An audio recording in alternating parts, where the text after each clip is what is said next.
All right, hello and welcome everybody to the Kidlit Distancing Social for tonight. And our topic is a really interesting one. You're going to meet Brooke McIntyre, who created a website that is a platform for online critique groups. And so she's going to talk about that, how you can start your own or join one, and also talk a little bit about kind of best practices, how to make a writing group successful for you and for everybody else in it. So it should be really fascinating.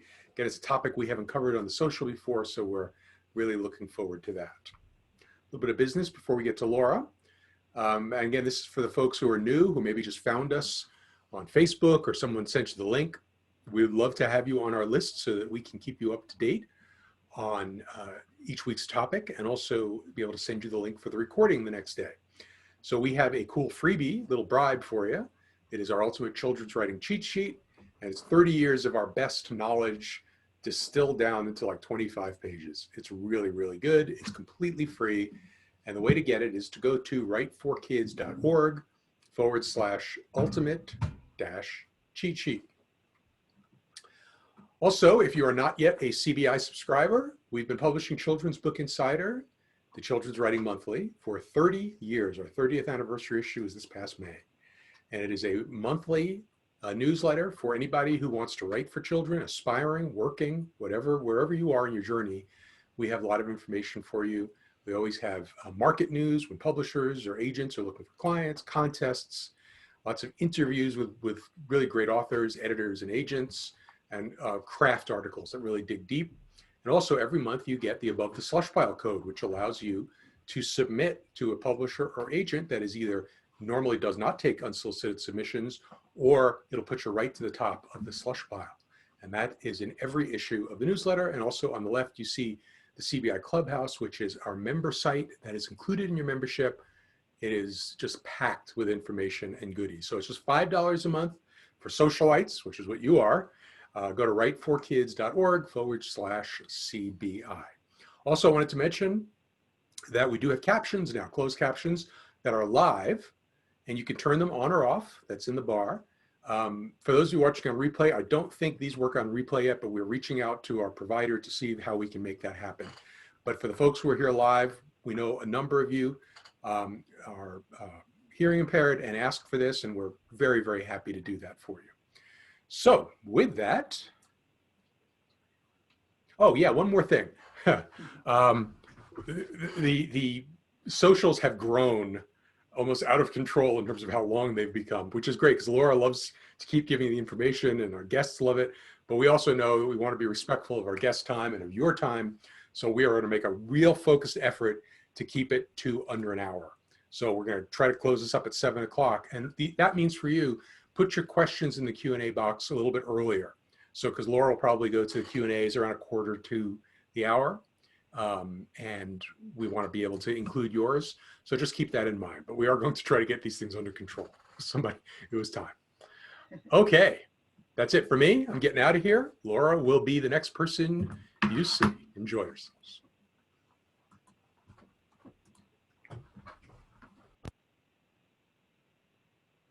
Okay, that's my I'm coming. Okay. I have to get you my background so you can see where I am. Everything's a little slower today. Hi, everybody. There I am. Yay. Hello. Welcome. Thank you for being here. So if you're new, this is a feature we do every week.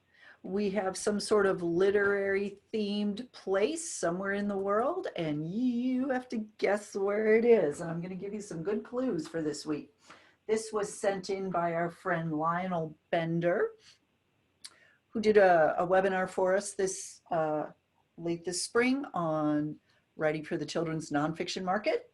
So if you attended that, you might have some idea of where this is, because this is in his neighborhood. But I'm going to give you some clues. So this building is on land owned by a university where a US president once studied. It is a building partly paid for by a famous U.S. businessman and philanthropist. A building opened by a famous U.S. children's book author. And it was once forced to close, but reopened after a national outcry, successful high court battle, and support from a U.S. foundation and book packager, as well as from many well-known authors, musicians, and songwriters. So the artists and actors, this artistic community came together to save this. And it is not in the US or Canada. So I'm going to look in the chat box and see if any of you can guess. And yeah, very interesting, isn't it? So we'll start with, see if you can guess where it is. And then we'll narrow that down. Yes, Sue, it does look English, doesn't it? Maybe it is. Hi, Brenda Flowers. I just saw you in the chat box. Oxford. Catherine, you're right. It is on Oxford University land. Very good. But what is this building? You can't get away that easy. And I'll give you guys one more minute. It's probably not as well known by people here, but it has a lot of connections to the United States, which is really cool. So I'm going to show you what we're looking at here.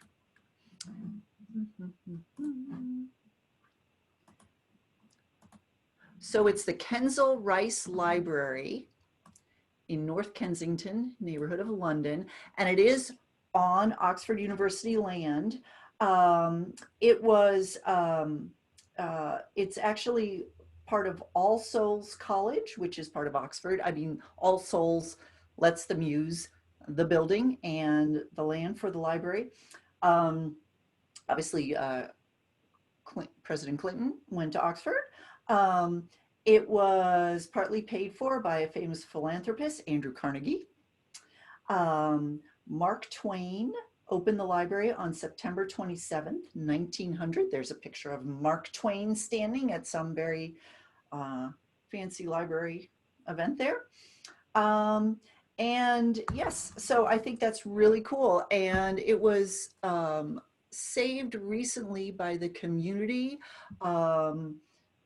I guess the All Souls wanted to take back the building and the land and do something else with it, and the community saved the library. So I think that's really cool, and it looks like a really wonderful, wonderful library. So if you're ever in London, check it out. And thank you, Lionel, for sending that in. And stay tuned, because Lionel Bender is going to be doing another webinar for us late this fall, or tentatively in early December, on writing for the school and library market, which a lot of you have asked for. So that's exciting, and we will keep you updated when we have all of those details set. But if you were at his last webinar, you know it will be excellent. Okay, so where in the world are you? I want you to send me your pictures. You can be in the picture if you want. You don't have to be in the picture if you want. But I want to know if there are places where you go that are literary landmarks. Maybe they're in your neighborhood. Maybe you go somewhere to write that inspires your writing. Or maybe there's a location that has some connection with a book that you're working on. Send me a picture. Give me a brief description of what it is, and we will feature you in a future distancing social. So send it to mail@writeforkids.org and put "where in the world" in the subject line, because we like to know where you are. Now we get to celebrate our successes of our people. So I got a couple really cool ones this week. Yao Mei Chang's picture book manuscript, Flower, aka Power Girl and the Hairy Beast, made the long list for the picture book category of the 23rd Annual Writing for Children competition, sponsored by CanSCAP, which is in Canada. So congratulations, that is awesome. And Deborah Williams is a CBI subscriber, and she's very active on our Facebook groups. And, oh, sorry, I have a typo in her description there. She creates these wonderful puppets to go with her books that she writes. And she is working on her newest chapter book series, The Groovy Grannies. And I just really wanted you all to see the level of artistry that goes into her puppets. They are amazing. And if you go to her Facebook page, Deborah Williams, you can see lots of samples of her puppets, but they're huge. They're like this big. And what a wonderful thing to take to school visits with you when you're visiting kids and talking about your books. So Deborah, you have more talent than 10 people combined. So congratulations to both of you. So I want to hear your good news. Email me at mail@writeforkids.org and put celebrate in the subject line. And we will feature you on a distancing social. Any great, cool milestone you've reached, anything interesting you're doing, anything that is related to writing, we want to hear about it and help you celebrate. Okay, we're going to take a poll. We always take a poll. These captions keep getting in the way of my controls. Okay, so today, I would like you to choose your favorite children's book about autumn. So we have lots of options here. These are all picture books, actually. So go ahead and vote since we're getting into that time of year. And maybe this will remind you of some great classic books about fall that you want to go read again.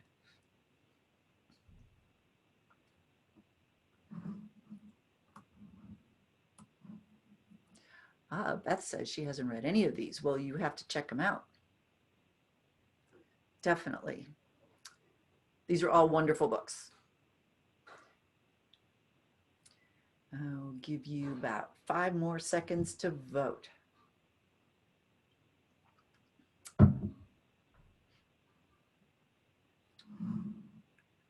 Okay. Polls are going to close. 5, 4, 3, 2, 1.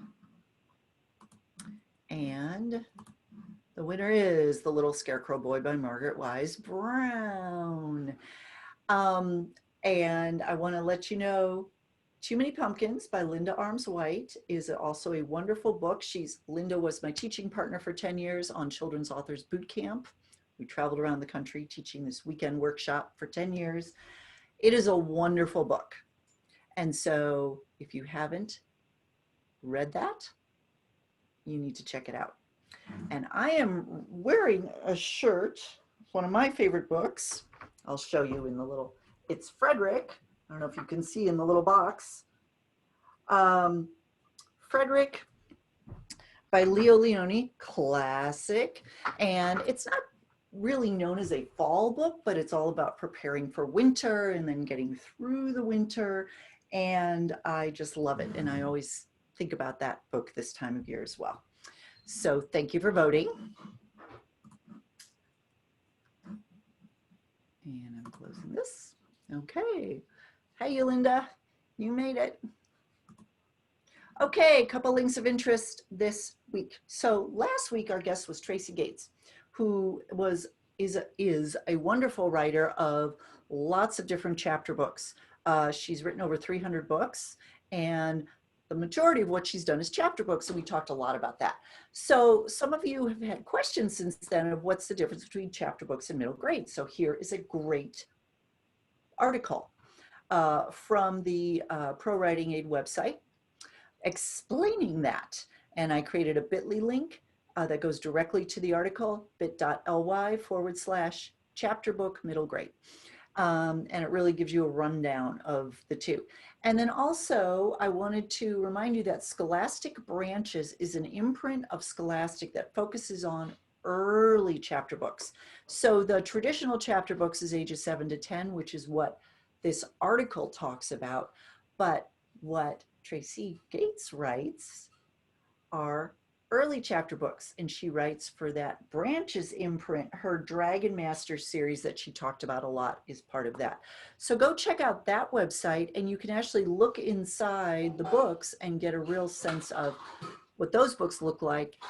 They have a little more illustrations, fewer words, but the basic sort of conventions or guidelines for writing chapter books that you will see in this article are going to apply to those younger chapter books as well. So if you're interested in that, those are two really good resources for you. Okay, now I am excited to bring on my guest. So Brooke McIntyre founded Inked Voices in 2013. Inked Voices is a platform for writing groups and an online space for writers who want a community of support and learning while drafting, revising, and rewriting their manuscripts. And it's a service for writers who want to exchange critiques in small group settings online, which I think is really brilliant. Inked Voices helps writers find a critique group, typically with 4 to 8 other writers in their genre or who share a common interest. So a lot of you have asked about how to find a critique group, especially online. So this is the distancing social for you. Writers can also bring a pre-existing group to the site. All groups are private and invitation based. So I love that. So Brooke, welcome. Why don't you turn on your camera? I'll stop sharing my screen. And welcome to the Kidlit Distancing Social. Hi, can you see me and hear me? I can, yeah. So Awesome. Thank you so much for being here with us tonight. Why don't you tell us a little bit about Inked Voices, kind of how it works and what the general concept is of what you're doing. Okay. So the general idea of Inked Voices is helping people find connection and community in an online space. And what I'm most interested in is helping people find small community. So maybe it's a writing partner, maybe it's writing partners, maybe it's a small group.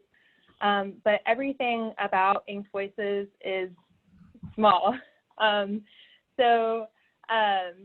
know, when someone comes to the site, I like to find out what they're working on, what their writing goals are, what kind of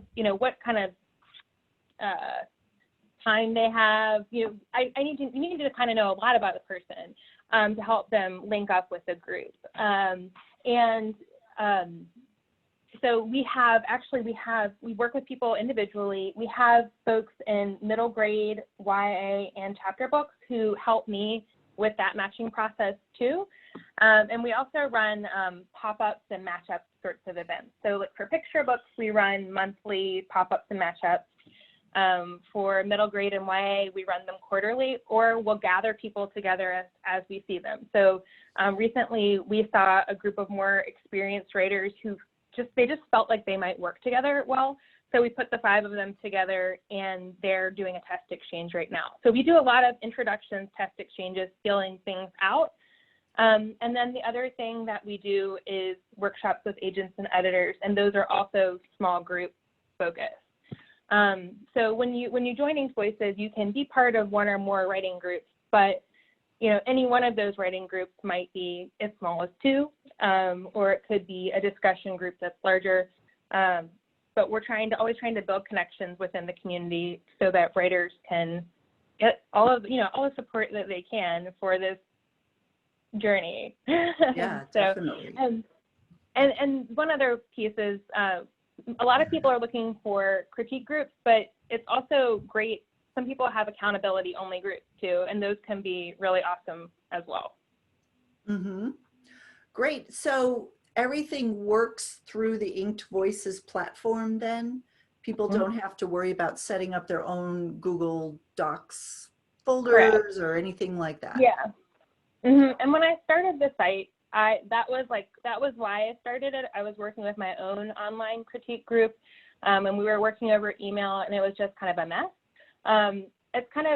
sometimes I forget that because that's not what it's become. It's that platform is sort of the base for everything.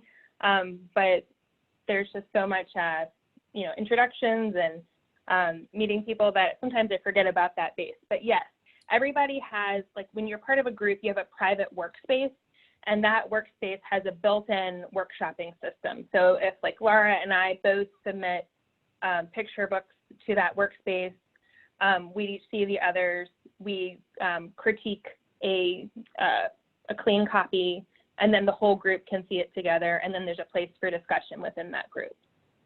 So it's all right there in that spot. That's great. And then does it save like all the versions of the manuscripts, or can people see, if I were to put comments on your manuscript, would everybody else in the group be able to see my comments? Yes, but only after they've entered there. So like with Google Docs or something like that, you just kind of all see them. But with this, you put them in clean, and then afterwards you see all of them together. Okay, okay, great. And there is a membership fee to this, correct? Mm-hmm. Yeah, it's $85 a year or $32 a quarter, and that includes the groups, help finding groups of partners, and we also do a lecture series. So there are like 10 lectures a year that are included in that as well. Mm-hmm. Well, that's a great value, I think. So at what point in their sort of writing journey should an author join a critique group? Well, I think it's really when you want or need people to link arms with in this journey.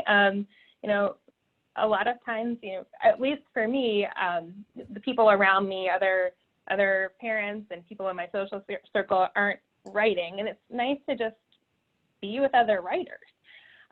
So you can join whenever you're ready to link arms, and I think it can be towards the beginning of your journey. I think some people who are farther along, I think sometimes think for a while that they don't need a writing group, but then they come back into it. So wherever you are, whether you are new, whether you are agent, whether you're agented, whether you're mostly published, it's all a good time. Mm-hmm. Mm-hmm. And what I know, excuse me, you help match people up with the appropriate critique group.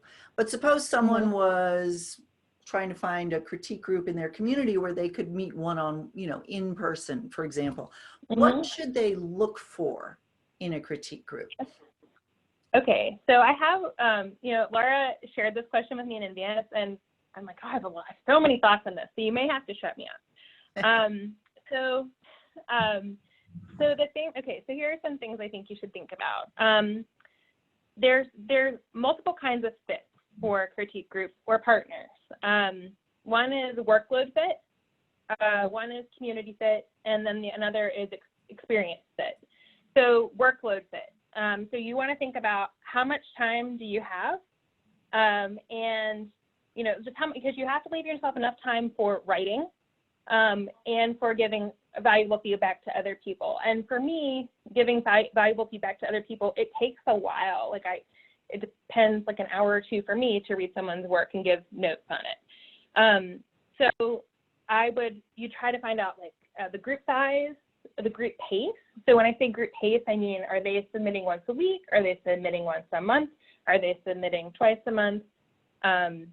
And then also the length of submissions. Obviously, if it's a picture book, you're submitting the whole thing. But if you're a middle grade or YA writer, are we submitting chapter by chapter? Are we submitting a full novel? Are we submitting 5,000 words? All of those things come together for the workload. And obviously, if you are going to submit more pages, it's better to have a smaller group unless you just have a lot of time. Okay, so that's the workload fit. Community fit. So I mentioned that you can join a critique group, you can join an accountability group. I think it's helpful to just figure out what is this group, what is their community vibe, and how are people interacting? Is it mainly for critiques? Is it mainly to keep people motivated? And there's no right answer. It's just whatever feels good to you. Another piece is, are there phone or Zoom calls? If you're in person, is there an online component? Like, for example, before COVID, my group, I have a small group that meets in English Voices and quarterly in New York. So just whatever that blend is. And then the other community fit piece is like, what is the style of critiques? Is it more cursory or more thorough? And what is the vibe of the feedback? Is it really cheerleading? Is it really tough? Is it a blend? And some of this you can't find out until you actually, try things out with a group. But those are just some things to look for. And then the last bit is experience fit. What are people's goals within the group? I think that's super important because sometimes someone will be newer but share a similar goal to you, and they can end up being a great fit. What writing experiences do they have? What are they reading? So if you are writing picture books and you're working with a YA person, it might be okay if you are also reading YA and they're also reading picture books. But you have to be reading in the other person's category in order to give helpful feedback. Mm-hmm. So those are some of the things to consider. I have a few tips. One is to do a trial. That's great on both sides, just to make sure that it's a good fit for both of you. Two, it might be tempting to try to find what's the most experienced group that I can find. But I think that's usually a mistake because if you, it can be really satisfying to just grow with a group of people. Mm-hmm. And to work with people over a long period of time, you're struggling with the same things and you're learning together. And I think it's just fun. So I would encourage people to look for folks at a similar place to you in terms of writing. And then, if you're coming into a group that's already in existence, you can ask questions, you can make suggestions. I mean, of course, be polite, but most people are just really glad when people participate and you're not intruding. And then the last bit is that critique groups change. People will go, I started out with one writing group a while back, and it just kind of faded out as people's, life trajectories migrated. And I'm currently in a group I've been in for a couple of years, and then an accountability group I've been in for 4 years. We don't even write. None of us write at all anything the same. We've never seen each other's work. But people make changes all the time. It's totally fine, and you just don't get too anxious about it. It's good. Mm-hmm. Great. Well, thank you. That was very informative. Appreciate all that information. What advice do you have for writers who are receiving feedback for the first time? How can they kind of prepare for that experience? Sure. So hold on one second. Okay. Sorry, I have an 11-year-old who's playing a video game. That's all okay. right. So I think the biggest thing to me, ideally feedback is writer-centered. And so what story do you want to tell? So that means we've got to go from what's in your head to what's on the page. And we're trying to figure out if you told the story you intended to tell, and did you tell it in the most effective way possible? So that's kind of like the frame I'm looking through. So I think the first thing is to ask yourself, is your story ready to share? Do you have a strong sense of what your story is? And one analogy maybe to think about is if you imagine a flat bottom boat floating on the water, it can be pushed by the wind, it can be pushed by the waves. That is like, a person who has written this thing but doesn't quite know what it is. And then there's a boat with a deep keel, which is going to be more directed. And I think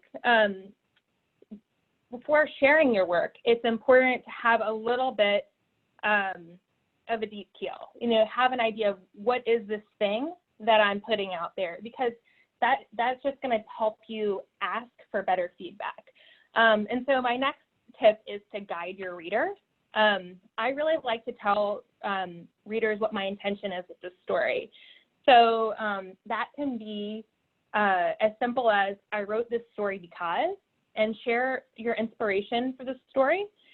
It can be you sharing your pitch, and it can be a simple pitch, just 2 lines. It can be your, query style pitch, nothing polished. The point of this is to give people context for your work.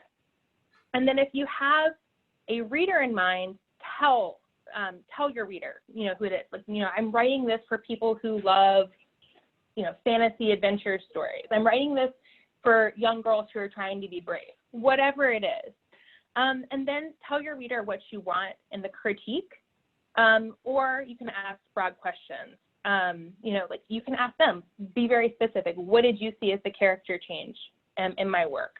So those are some things just in terms of before you put your work in. I think you can do a lot at that initial place to get better feedback.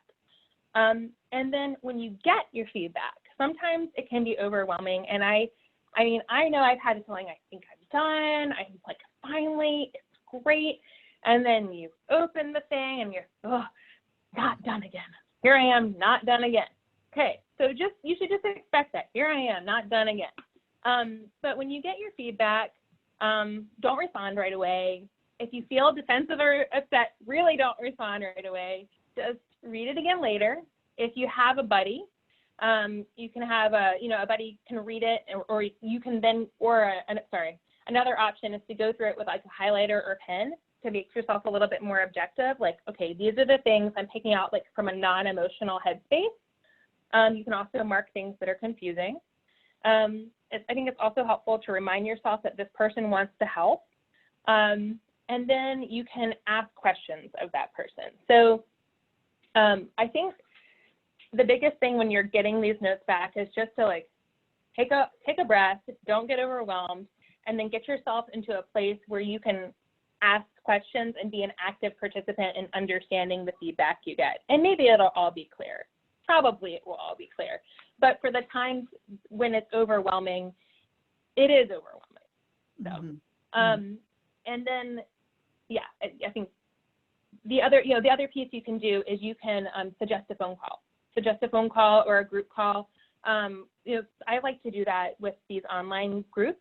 Some of these groups they'll have like a quarterly Zoom, or every other critiques we do Zoom. And it's just nice to, especially for online groups when you're getting written feedback, sometimes getting the facial expressions and digging into things with each other can really help clarify and make the comments that were confusing or muddy or even upsetting, it just washes it all out. That's a great tip. Well, and I know getting that feedback and trying to look at it objectively and not emotionally can be very difficult. So I think even reading the feedback and then just letting it sit for a while before you actually consider whether or not you're going to make the revisions, I think is very important, because you have to let the emotions subside a bit and be able to objectively say, okay, is this a valid point? Now, as the author, you can choose whether or not you want to implement the changes that are suggested. I mean, it's still your work. But would you agree that it's important to at least consider it? Because as you said, the goal is to communicate your story effectively. And if you haven't done that, hearing that is actually very useful to you in developing as a writer. Yeah, I mean, I think that there are different kinds of comments. Like there are some sorts of comments that let you know that you have not been clear. Like, and I don't just mean like at the sentence level, like your storyline isn't clear, your character isn't clear, all that's in your head isn't on the page. So those are the things I think you really need to explore. Then there are things that are directional. And sometimes people will be like, what if you? And those are the types of things you don't have to explore. Like, I like your ending, but what if instead you did this? And so some of those things, you may want to experiment with them, but I think that you have to say, okay, what is my intention with the story? What do I want the reader to feel? Why am I writing this story? And then you can say, do I want to do this? And I'm a big version person. So what I do for my own work is I'll put in the title of my work. I've got the date on it, and then I'll just launch an experiment. I'll try something, maybe someone suggests I rewrite the whole story as a poem. Okay, I'm going to try it. So I'll put my title, I'll put my date, and then I'll put experiment even, just something so I cue to myself that I am doing something brave and weird, and also I can go back to what I had. So yeah, I think that you should definitely try experimenting. It's fine, everybody goes down rabbit holes too, but I think it's best to take comments and sort of put them through your own vetting process. Like, does this feel true to my story, or does this feel like maybe we weren't riding the same train? Right, exactly. That's a great way of putting it. So let's flip it and talk about giving the feedback. You had great suggestions about asking very specific questions of your critiquers. So that also means that as a critiquer, it's up to you to be very specific with your feedback. You can't just say, this character's not working for me. You want to give some direction as to why you are not connecting with the character. Right. Yeah. So my metric for a successful critique is it actionable? Like, does the person receiving this have some thoughts on what to do after receiving this? And is it affirming? Does the writer want to revise after receiving my notes? Or do they want to put the project away? Ideally, hopefully they do not want to read your notes and put their project away. Okay, so some thoughts on that. If someone just gives you their work without any context, I actually like to ask. I'll ask for their pitch, or I'll ask for, tell me about your story of, how this came to be. And most people are excited to tell you that kind of stuff. And I've really found it makes a big difference in what you, the critiques you give, because you want to make sure you're critiquing the story they want to tell. Maybe not like you have to know what is on the page versus what wants to be on the page in order to help them get to that what wants place. So I like to ask questions. Something that is easy to do is to get stuck on critiquing at the line level, and that is valuable. It can help you write better at the line level, but it also can be not counterproductive, but it can make you take the long way around, because perhaps you're getting this advice to revise at the line, but what you really need to do is change the structure, or like what you really need to do is your emotional arc isn't in the story. So as a critiquer, I think you have to discipline yourself to ask those questions. Make a little template for yourself to say always, what is the external arc I see in this story? What is the internal arc in this story? What's notable about these characters? What's notable about the pacing? And then, like you just said, be specific. I think sometimes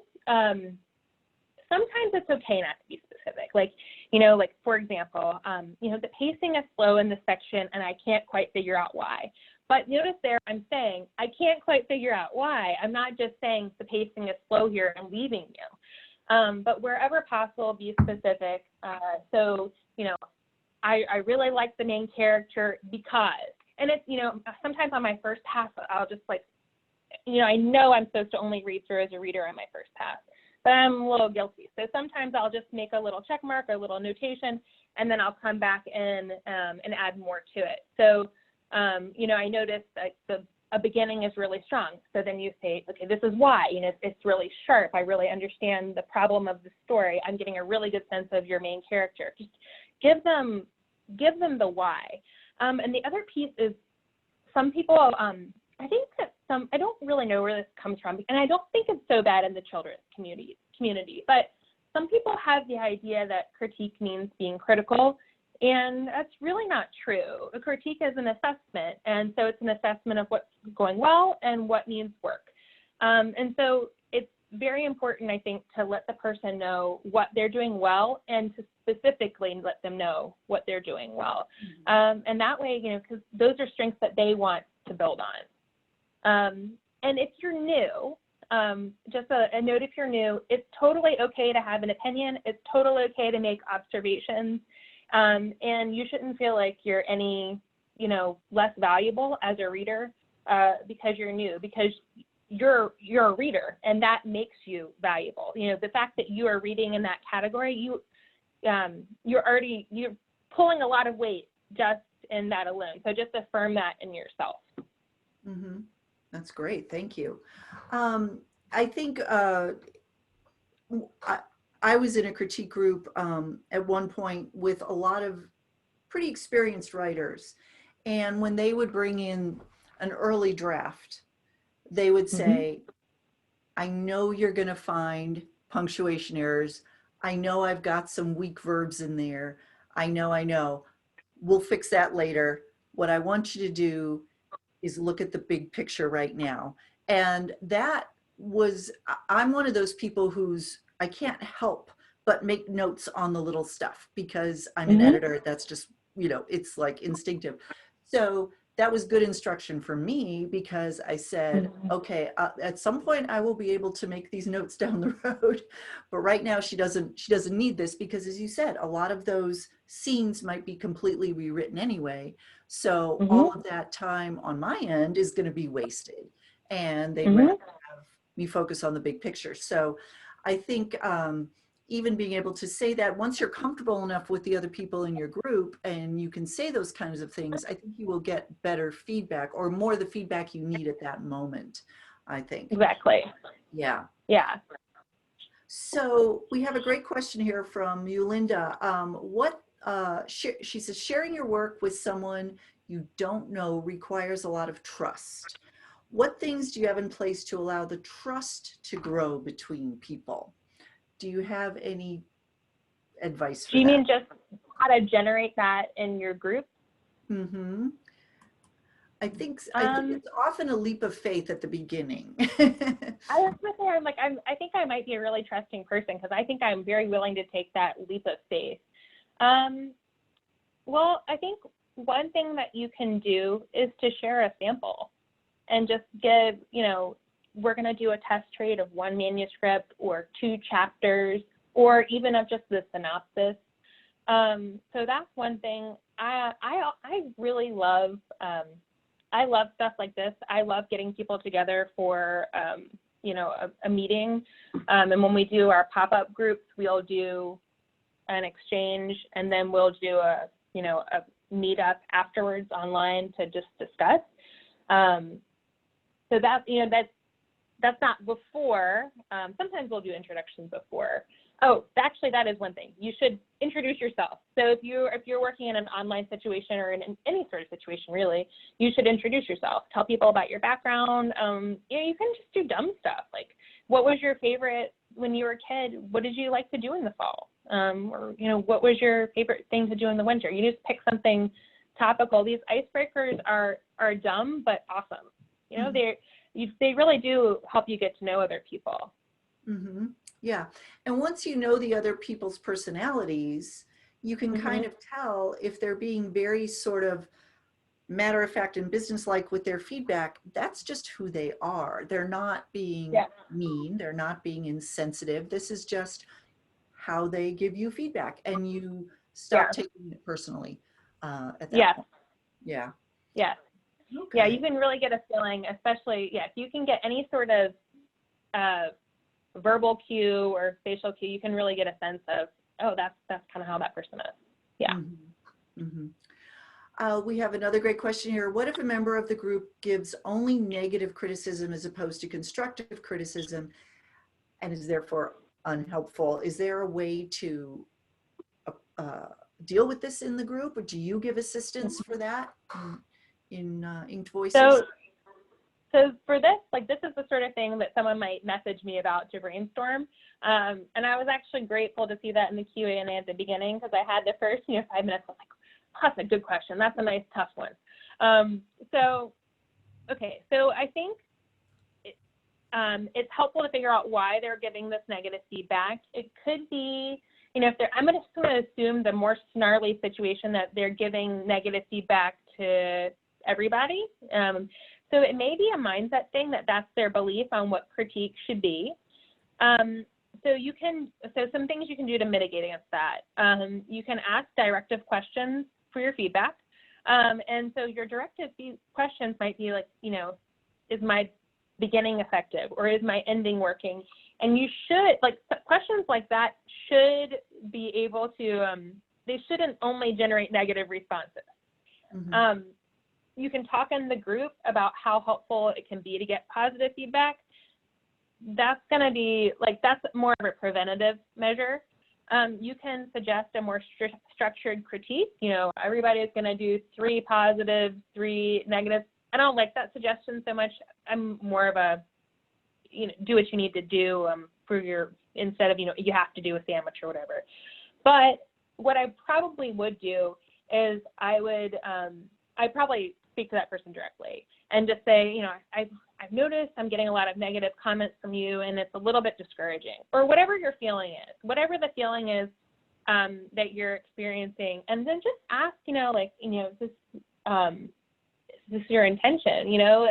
I think it's helpful to let them know just how you're feeling, and to just say that it is important to know what's working. And right now you're feeling like when you share your work, you can't tell if anything is working. Mm-hmm. But I think in any sort of communication like this, you have to just be soft. It shouldn't be like a call out. Just soft, write it soft, let it sit in your mailbox, try to soften it again. If you're able to speak over a voice, it's uncomfortable. This is an uncomfortable question. Mm-hmm. But it is better, I think, addressing it with the person, I think, is the better response than, it's really helpful to get positive feedback, that kind of thing in a group. And then I would also suggest that you compliment that person's negative comments. So if they had some negative comments that it helped you, it was really helpful when you let me know that blah, blah, blah wasn't working. I was also wondering, I've been working a lot on X, have you seen any improvement there? It sounds like you're fishing a little bit, but I think you're really just having a conversation. Mm-hmm. But you might just find that some people have beliefs about giving feedback, and that for it to be rigorous, it has to be negative. And I think that has to be overcome in practice by doing the thing, and from them seeing your feedback, which hopefully is constructive and rigorous. Mm-hmm. Well, and I think it's a matter of being sensitive to how experienced the person is who is handing you their manuscript. Again, in that same group I was in with very experienced writers, they would sit down and go, okay, I know I've got 20 minutes of our block of time here. You don't have to tell me what I'm doing right. I already have a sense of what I'm good at. I want to know what I need to improve in this work. But a beginner might not be at that level yet. They might need to hear what they're doing right to help build their confidence. So I think it's often on the people who are giving the critiques to really be sensitive to that. And so I love your idea of having sort of a get together ahead of time, whether it's online or through Zoom or whatever, where you just kind of get to know each other, and you learn how long the other people have been writing, and if they've ever been in a critique group before. That helps you be a little more, like I said, sensitive to what they might need from you as far as critiquing as well. Sure. Let's see. So Marvin asked a great question, which I was going to ask you at some point. What if the group isn't working? It's not gelling. How do you extricate yourself from that, move on? What if you're the one who's organized the group and you feel the whole thing's just not coming together. How do you handle that? Yeah, so how do we make a graceful exit? Because you don't want to burn any bridges, but you don't want to be rude. But if it's not, okay, so it depends on why it's not working. It can be as simple as saying the group's not working for me anymore. I'm going in a different direction. I'm finding that I need whatever it is. I need to work just one-on-one with a partner. I need to spend some time just diving only into my own writing for a little while. I need to find some other folks who are writing science fiction and fantasy. Whatever it is, I think you can usually be really honest about what it is. And then you can just say, would anyone else like to take over the group if you're the group leader? If you want to leave because of something negative, like let's say that you are getting a lot of negative feedback from one person and it just becomes too much. You can be as simple as, the group just, the feedback style doesn't feel like the right fit for me right now. Mm-hmm.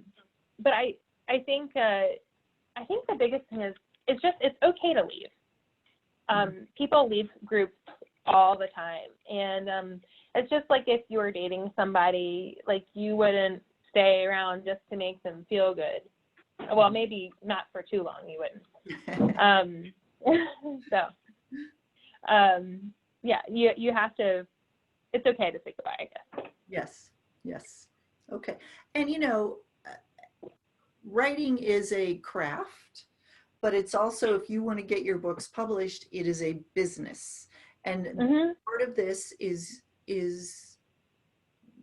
a business process. So if this group isn't working for you, like you said, it's okay to leave. It's just part of you treating your writing professionally. As a professional. Yeah. I mean, a lot of times people leave because it's not the right pace. I need to go faster. I need to go slower. Just let people know what the deal is. Yeah. Great. What about, some people are worried about ideas getting borrowed by other critique members, or your idea getting taken. Should people be worried about that?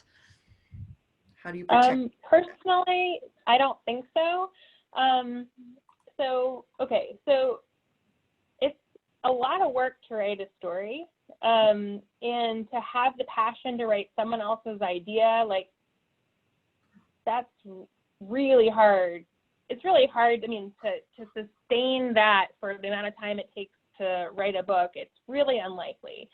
And I mean, people are writing the same idea as you all the time. I saw a book similar to something I queried 5 years ago getting published this fall. I'm like, it almost has the same title.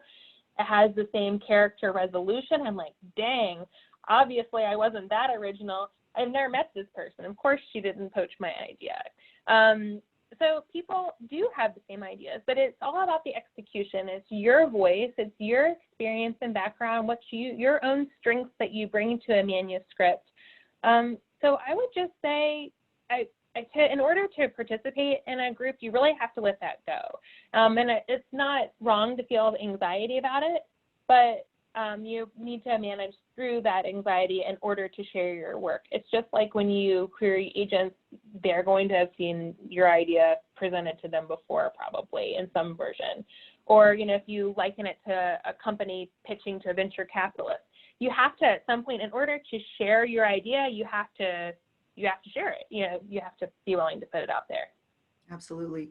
And you're going to have lots of witnesses in your group that you brought this idea to the group, and you have record of having written it with all of your manuscripts. I mean, technically it's copyrighted to you because you put it in tangible form. So yeah, I agree. I think people don't need to worry about that as much as they do.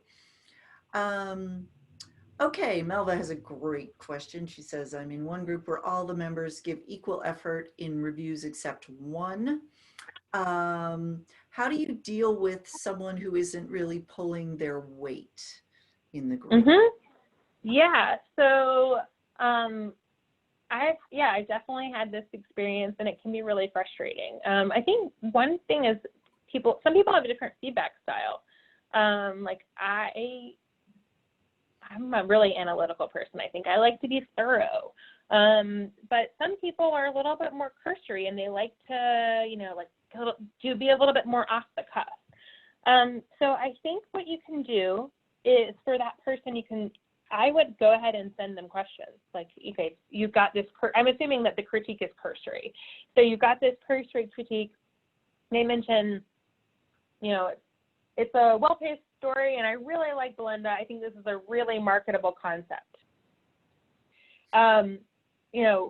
You can go back and ask them, did you, what was it that you felt made Belinda compelling? Are there any places where you felt like I could have made her arc more clear? Was her narrative arc clear in the story? I would just go back and literally ask the questions that are kind of missing from the critique over message. You can ask, dig into that pacing. But I would even say, I'm noticing that your comments are a little bit more, they're a little bit cursory.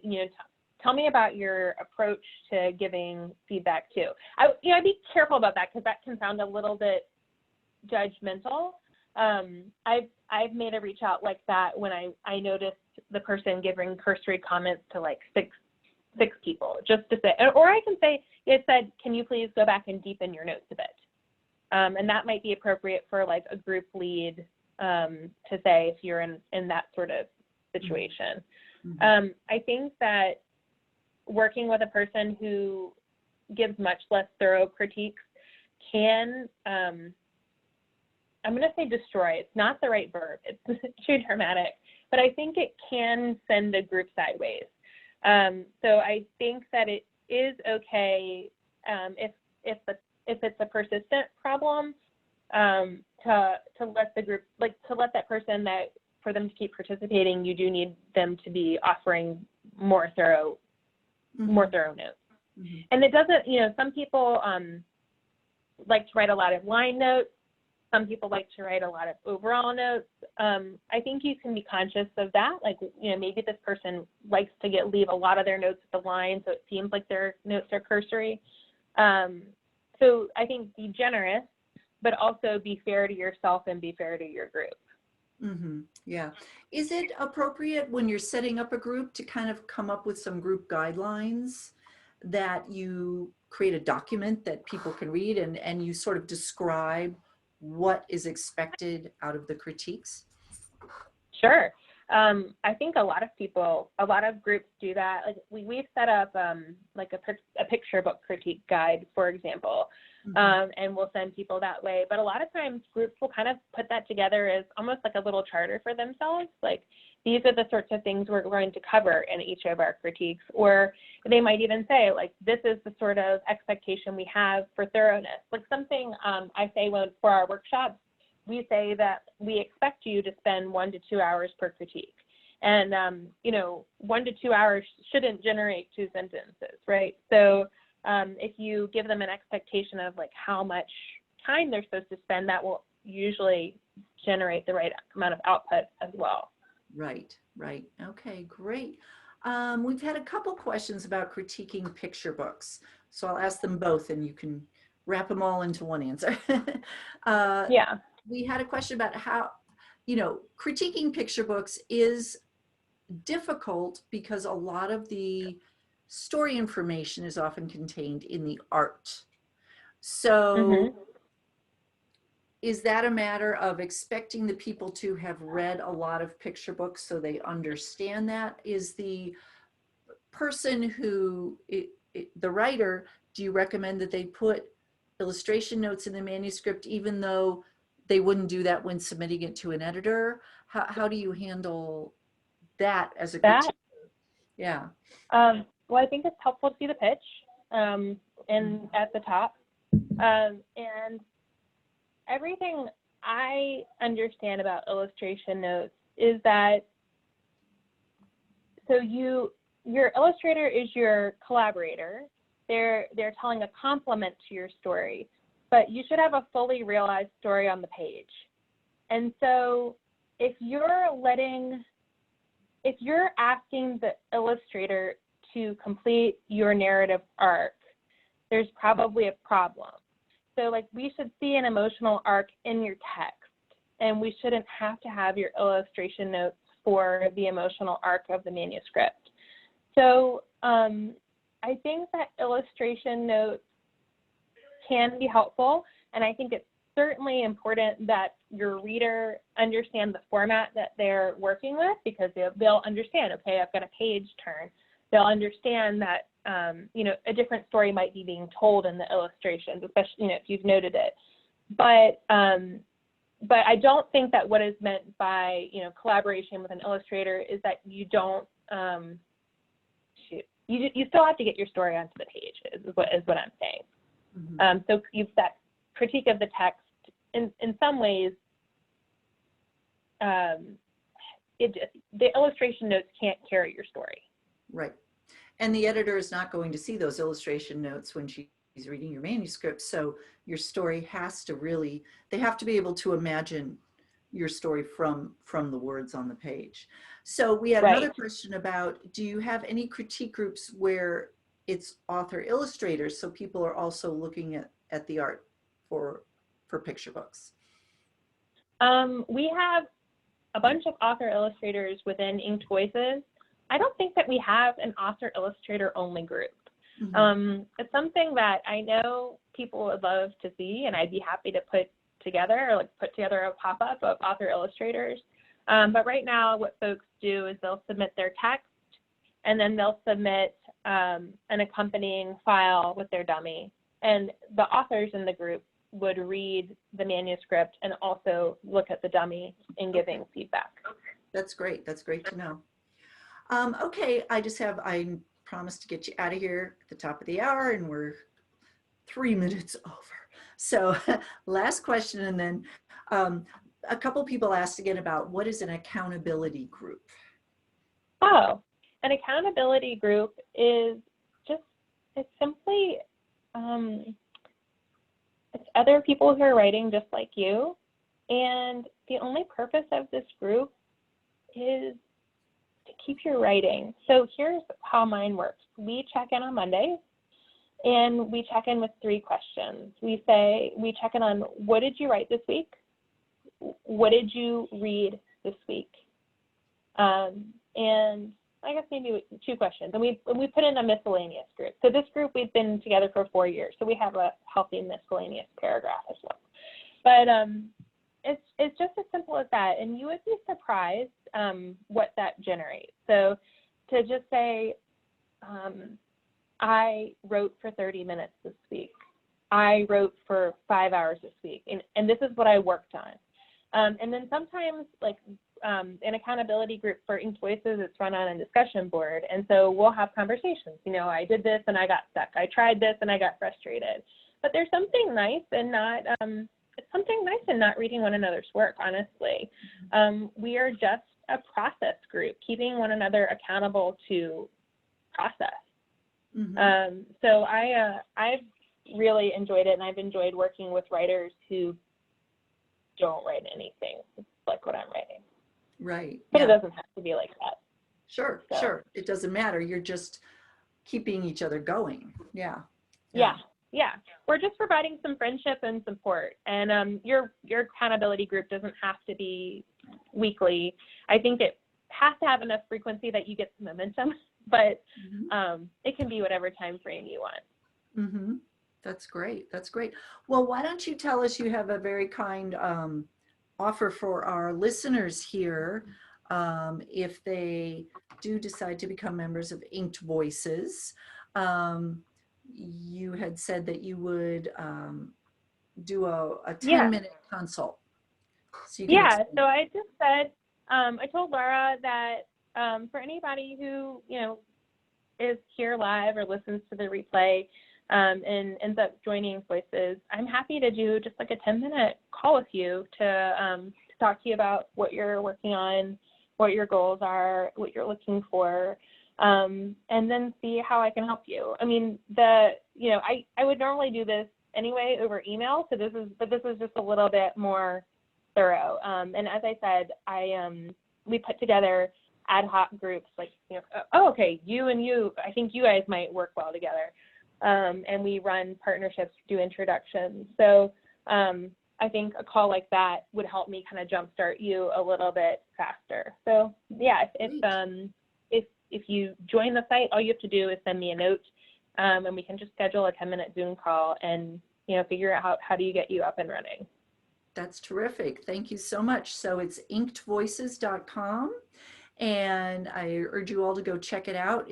You've got a lot of great resources there, information, and what a wonderful setup you have, because I have tried to run online critique groups in the past and it was a nightmare. So to just be able to go somewhere and if you deal with the logistics, I think is great. It's great. Thank you.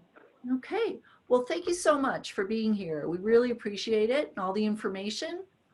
And I hope you all listening, go check out inkedvoices.com. I think you're really going to like it. So thanks so much for having me, Laura. Yeah. Thank you all. And we will see you next week. Good night. Bye. Bye.